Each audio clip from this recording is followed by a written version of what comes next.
As Robert throws an acorn vertically up into the air at a velocity of 23 meters per second.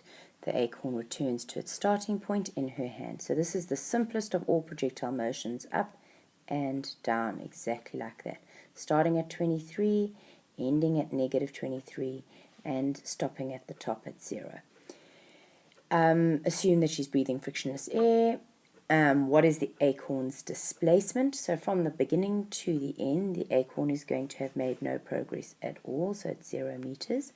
What distance does the acorn travel? You're going to have to work out how much it goes up and then just double that. So you're going to say v squared equals u squared plus 2as. My final velocity is 0. My initial velocity was 23. Plus 2, don't forget you have to have negative 9,8 because it's down, and we land up with 27 meters up. And then it was 27 meters down. So you can't just write equals times by 2 or just times that by 2. You have to say therefore 27 times 2, because equals means equals. So you can't just suddenly make 27 equal to 27 times 2. It doesn't work like that. 54 meters. How long is the acorn in the air? Again, I'm going to take the trip up and I'm going to take the trip down. So it's v is equal to u plus at. And I have 0 is equal to 23 minus 9,8. And I get a time of 2,35 seconds. Again, I can't just times that by 2 right there. I have to say, therefore, 2,35 times 2 is equal to 4,7 seconds. Then it wants us to draw the graphs, and this is where we seem to have some difficulty. The first one is a distance time graph. The distance continues to make forward progress all the time. Label S in seconds, distance in meters, and we're going to go up by 27 meters. So remember, my gradient is increasing all the time. Now I'm at 27 meters. I'm going to continue to go forwards until 54 meters. And the shape, this is 2,35. This is 4,7. And look at my shape. I have got, for a displacement time graph, the velocity is the gradient. So, don't forget to write naught in there. So the gradient is going initially fast, slows down, slows down, slows down, slows down. Slows down, slows down, slows down. Speeds up, let's do another color. Speeds up, speeds up, speeds up, speed up. Speeds up, speed up, speed up, speed up. Okay, so that's your graph there. If I take a look at a velocity time graph, velocity, meters per second, time in seconds, I started at 23. I stopped at 0 at the top. I came at 0. I came back down until I reached negative 23. That took me 2,35 seconds. That took me 4,7 seconds. And finally, my acceleration time graph is the easiest of all, or should be. So, sorry, I put something over there. Okay, so we go 0, acceleration, meters per second squared, time, and it's going to be negative 9,8 through the entire journey. True at 2,35, and at the end of the journey 4,7. The journey does end, so you kind of can't get that leave that line going on forever and ever. Amen. All right, so that's your very, very simple projectile motion. A hot air balloon is rising vertically at a constant velocity. So a man riding in the balloon accidentally drops his phone and it reaches the ground. It bounces once and then comes to rest. The velocity time graph below represents the motion of the phone from the instant it is released from the man's hand until it comes to rest. So let's just think about the motion. As it leaves the man's hand, it goes up. Then it stops. Then it comes down, hits the ground, then it bounces and goes up and stops and comes back down and hits the ground. So let's try and put those colors onto this graph over here. So the first one is the ball goes up until it stops. That's that first thing. What speed was with that phone and the balloon and everything going at to start with? 6 meters per second. Then we're going to land up with it going all the way until it hits the ground. Then it gets a very, very big fright, and it is going to go through a bounce. Now the bounce doesn't really have anywhere on the picture, but the bounce all happens over there. So I'm going to just choose another color for the bounce, and then we're going to go up until we stop in the air again, and finally we are going to come back down until we land on the ground. And landing on the ground in essence is another bounce, but it's not a bounce that comes back, so it's just doof onto the ground. Right, let's see what kind of questions they're going to ask me about this. First question was, at what uniform velocity was the hot air balloon traveling at the very beginning? And that's going to be 6 meters per second, and it's a velocity, so you must say that it was going up.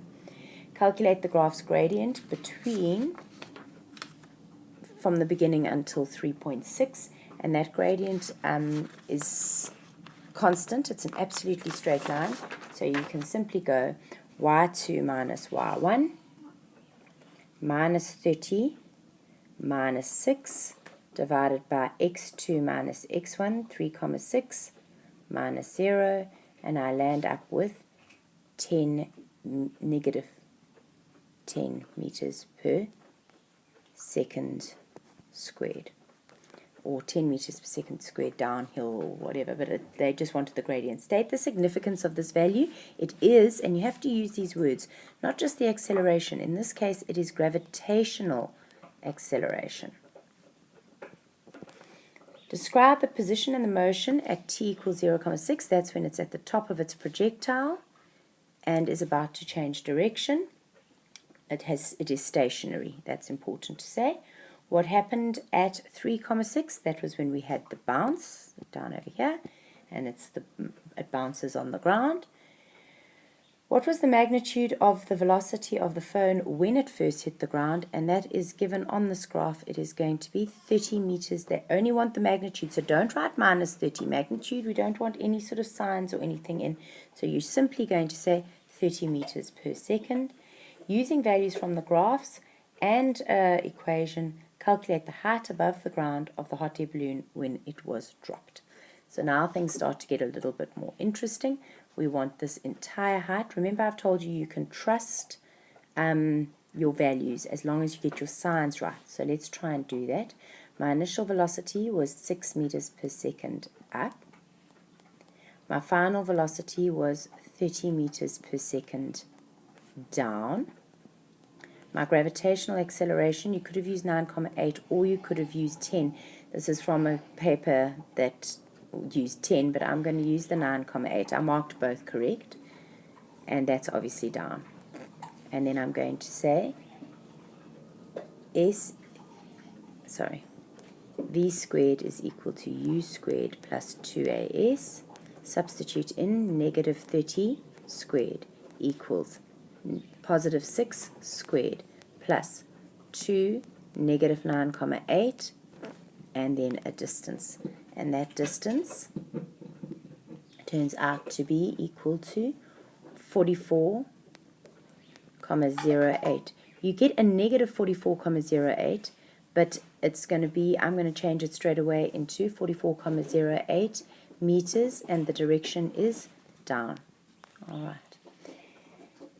Very important to have got these signs right in order to get that value correct. I would have marked 43,2 if you had used 10 for that. Determine or calculate the maximum height reached by the phone when it bounced. Now the bouncing, we started at a velocity, maximum height. All I'm interested in is this blue line over here. That's all, because it's from the time it left the ground. This was when it hit the ground, that was when it left the ground until it is at the top of its new projectile. So I'm simply going to say that my v squared is equal to u squared plus 2as. My final velocity is 0, my initial velocity is 3, plus 2 negative 9,8. I would have obviously marked 10 as well, and I land up with a distance, and it only goes up 0,46 meters, in other words, almost half a meter up into the air. If you get a positive answer, it means it's upwards. Sketch an acceleration time graph for the first 3,7 seconds of the iPhone's motion.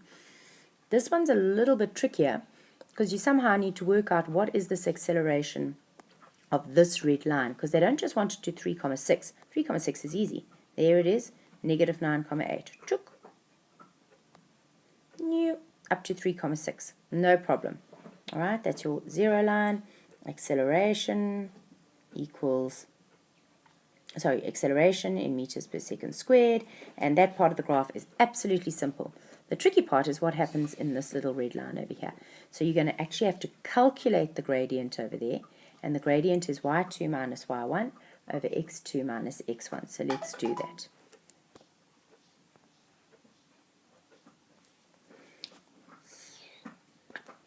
y2 is 3 minus 30, so it becomes plus 30 divided by y2, 3,7 minus 3,6, and my answer is going to turn out to be 330 meters per second squared. So there's an incredible acceleration, negative 330.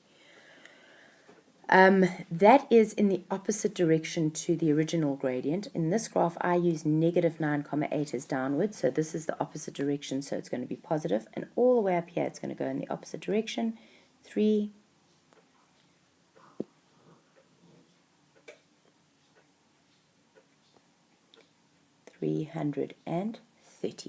And then you're going to put a tiny little line over there, 3,7.